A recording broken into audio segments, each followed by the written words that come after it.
Hey everybody, I hope you guys are healthy and safe. So this is the Asus Zenfone 11 Ultra, the newest phone from Taiwanese tech brand Asus. So the Zenfone series for the last 3 years has been known for being a compact phone with a 5.9-inch screen. Well, that is out the window now because the Asus Zenfone 11 Ultra comes in a 6.8-inch screen size, and Asus basically, I mean, they didn't say it officially, but basically implied that there would be no standard Asus Zenfone 11 with a smaller screen. Like, this is the only screen size available this year. And to be honest, I'm not surprised, because if you follow me on Twitter for the past 4 years, I've been saying that the majority of people really do not want a small phone, because the reality is you may say you want a small phone, you may think you want a small phone, but when you walk into a phone store and you see a 6.1-inch screen next to a 6.7-inch screen, your eyes are going to be drawn to the 6.7-inch screen. Even when I reviewed the Zenfone 9 and 10, I said this is a really good small phone,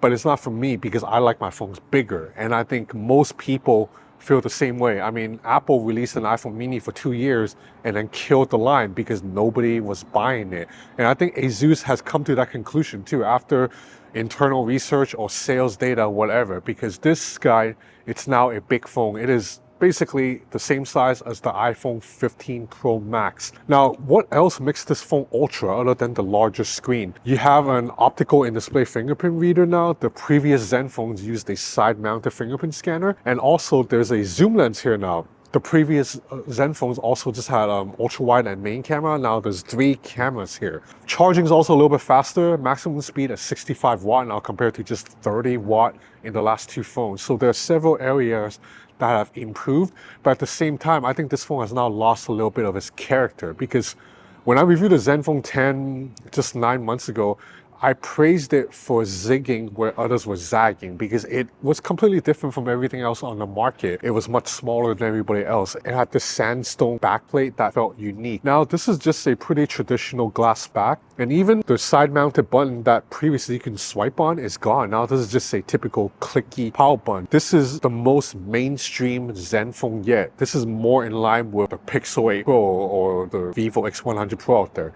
But there's still some Asus touches right here, such as that main camera that's built on top of a 6-axis gimbal. So the gimbal stabilization will stabilize not just the up and down and left and right movement, but mainly this movement, the Z-axis. Is called a yaw movement. And it works to a point, because to be honest, modern day flagship phones, the optical image stabilization is really, really good. So I don't think having a gimbal really gives it like a night and day difference now, but there is a little bit of difference if you're holding the phone and you're panning left to right, or if you're going up and down stairs, as you can see here. This is the Zenfone 11 Ultra footage next to the iPhone 15 Pro Max, and you can see the Zenfone 11 Ultra is a little bit more stable. If you want even more stabilization, there's a mode called Hyper Study, which crops in even more and also caps resolution to 1080p only. But in this mode, you can actually kind of walk really fast, and even slow jog footage will still look pretty good. Speaking of the cameras, I think Asus has also improved the camera significantly. Even though the main camera hardware is the same as last year, it's an IMX890, so sensor size of 1/1.5 inch, not the largest sensor, but software optimization has improved significantly. Now I can see that the Asus Zenfone 11 Ultra main camera does not blow out lights like the Zenfone 10 and Zenfone 9 did before. In fact, in terms of dynamic range and color science, consistency across all 3 cameras are pretty good. Like, because the Zenfone series, I would say the cameras were always a little bit behind, you know, like the best phones from Xiaomi, Oppo, Apple, and Google. Now, I would say this has closed the gap. HDR is quite good, and I've captured some really good looking images. Okay, so this is nighttime video. The reason I'm here is because, unfortunately, while filming this review, my dad's car got towed because he parked in a no parking zone, but the sign was like completely covered by a tree, so he couldn't see. So now we gotta come here to get the car. I gotta pay the fee because, you know, he was helping me film this video. $400. I just lost $400. I'm pissed off. Inside is a Snapdragon 8 Gen 3 with a 5,500 mAh battery. So that's a really huge battery, and I've been getting really good battery life. Basically, all day, I'm outside 14 hours. This guy would still finish with like 30–40% left. So this is actually a day and a half phone for me. And I would say 99% of other phones out there cannot last that long. Let's get back to this screen. OLED technology, obviously, LTPO, refresh rate up to 144 Hertz. And I can see very smooth animations that zip around a little bit faster than my Vivo X100 Pro. My Vivo X100 Pro, you know, I've been saying this, I'm not a fan of FunTouch OS. Animations just look a little bit slow compared to Zenfone's animations. So the 144 Hz refresh rate along with the 12 or 16 gigs of RAM really is helping. This is a very zippy and fast phone. It helps that Zen UI, which is Asus's software, it's pretty clean and minimal. It doesn't really get in the way of Android too much, except it has changed the notification shade like the way a lot of Chinese phones do. Right now, if you swipe down, you get the notification shade right here. But if you want to access your shortcut toggles, you have to come from the upper right corner like that. I really don't like that.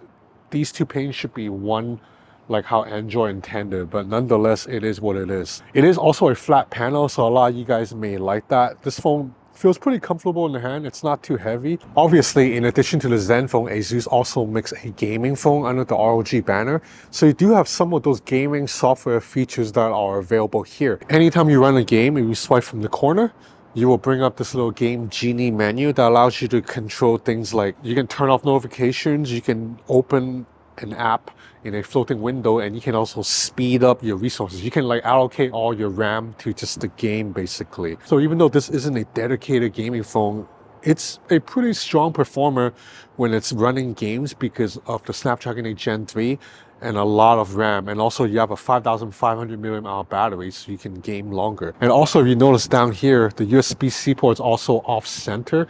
Asus built it like that so that if you plug in a cable to charge the phone, you can still play games without the cable getting into the way.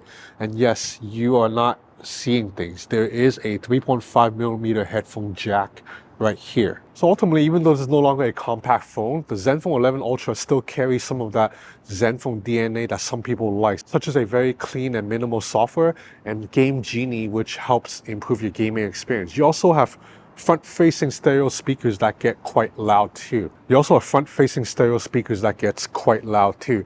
Unfortunately, with the extra camera and the bump in screen size comes an increase in price. So the Zenfone 9 and 10 sold for around $850 last year. This guy is gonna now reach the $1,000 mark. Basically, it is in line with all the other flagship phones out there. And I do think that may be a little bit of a tough sell because previously people went for the Zenfone, they want a small phone. Now that appeal factor is gone, so you would have to get this phone over competition from Xiaomi, Oppo, Honor, Vivo, Apple, Google, Samsung. And I don't know if Asus's brand status is up there to be able to beat out those other guys. But hey, the Zenfone has always been a little bit of a niche phone.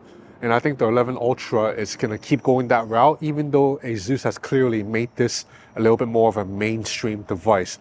So that's about it for this review of the Zenfone 11 Ultra. I will have more in the coming days, including a full review of the Xiaomi 14 Ultra and a couple of other devices that I can't quite talk about yet. So there's a lot coming, so please stay tuned. Thanks for watching.